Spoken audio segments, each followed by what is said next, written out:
जिसको धन चाहिए, हम तुम्हें आंतरिक बात बता रहे हैं, जो है, जितना है। एक बार हम वाराणसी में घाटों में रहते थे, तो वर्षा होने लगी, तो भाग के हम ऐसे, छतरियां होती हैं उन पे बैठ, तो देखा एक आदमी ऐसे पड़ा था और वहीं से जल प्रवाह ऐसे जाना था। वर्षा शुरू हुई, तो हम कहा ये मुर्दा है या जिंदा? तो उनका, बाबा ये जिंदा है। हम कहा तो अभी बह जाएगा और गंगा की धारा में चला जाएगा। अरे बोले बाबा ये काशी। हम कहा नहीं, ऐसा कैसे? तो उठ क्यों नहीं रहा? बोले उठ ऐसे कैसे, उसको गलित कुष्ठ है, वो रगड़ रगड़ के चल पाता है। तो हम कहा वर्षा हो रही, भागे वहां से। अरे बोले वाह काहे को यार, तो ऐसे हम भाग के गए। मवाद ऐसे गंदा ऐसे सब घाट में पड़े। और उस समय नवयुवक अवस्था थी, शरीर में ब्रह्मचर्य का पावर था, ऐसे टागा और सीढ़ी चढ़ते हुए ऊपर ले गए। तो ऊपर एक बारंडा टाइप बना था वहां, तो वहां के जो लोग थे मना, ए इसको क्यों अंदर लाए ऐसे?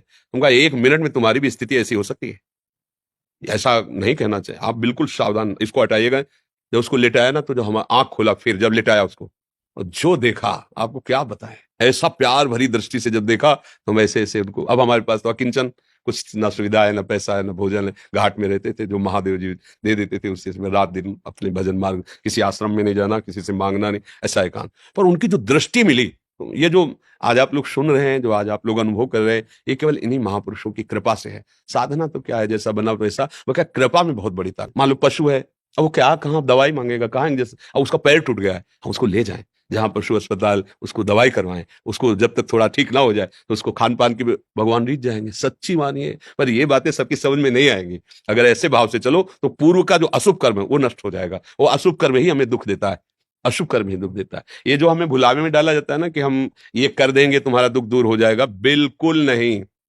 ये हम मतलब बिल्कुल अनुभव की बात कहते हैं, इस भुलाव में कभी ना फंसो। बिल्कुल इन बातों, अपने कर्म को शुद्ध भाव से करो, किसी से आशीर्वाद मांगने की जरूरत नहीं है। भगवान सबके है, जैसे हमारे हैं ना, वैसे तुम्हारे हैं। तुम्हारी दृष्टि में भगवान के प्रति पक्षपात लग सकता है कि भगवान इनको ज्यादा चाहते हैं, हमको नहीं, लेकिन उस माँ से पूछो जिसके 4 लड़के, 2 कमाते हैं, 2 ऐसे ही हैं, उस जब भोजन परोसेगी तो चारों को बराबर पर है। ऐसे ही भगवान कहते सब मम प्रिय, सब मम उपजाए, तुम सब मेरे बच्चे हो। पर भगवान से विमुख होकर गलत आचरण करोगे तो वही माया पीट रही।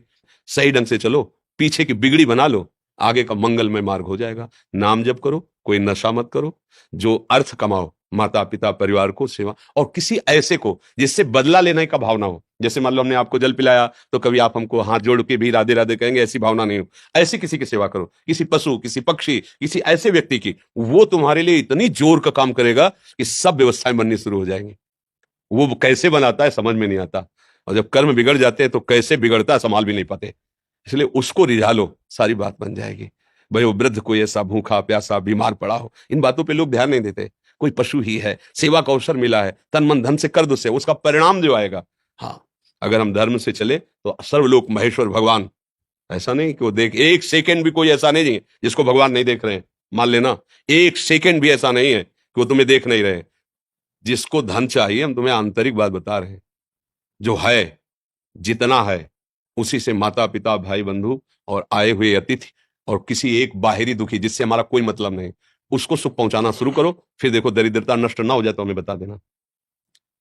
किसी एक भूखे को 2 रोटी देना शुरू करो, किसी एक ऐसे दुखी को सहयोग करना शुरू करो, देखो आपकी उन्नति शुरू हो जाएगी। हम कैसा चाहते हैं, किसी एक का छीनने को मिल जाए तो हम सुखी हो जाए, किसी एक को हम दुखी कर दें हम सुखी हो, ये सर्वनाश की बातें हैं, वही हमको भोगना पड़ता है।